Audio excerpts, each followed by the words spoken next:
No, jestli to můžu vysvětlit, tak to se prostě zbláznilo útek do jeho českého kraje. Tak já jdu, protože já jdu docela pomalu. Jo, tak jdi. Cože? Jo, jdi, v pohodě. Já jsem pak sednu na tu jo. No. Jo? Takže, jak to říct, no, takže jsem tady sám s kachnama a prostě jeden člověk, co se mnou jde, prostě magor. Ten druhý je invalida.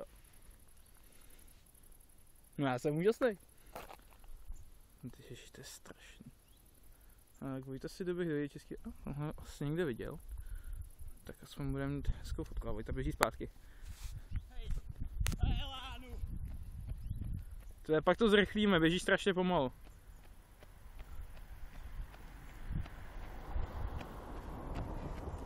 No to byla nádhera, takže už se to tady tak jako vysvětlil publiku. Že jsem magor? Ne, to jsem neřekl. Ne, úplně asi. Padej. Ne, myslím, že přesně tyhle slova jsem použil.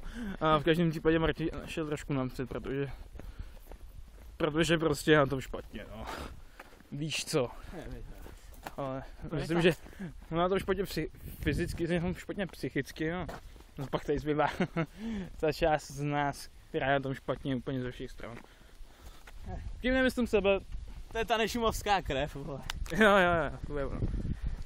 No, takže my se tady budeme od Kachen do Kejnic, tam si ačnem. Ta na nás bude tykat. On na nás počká.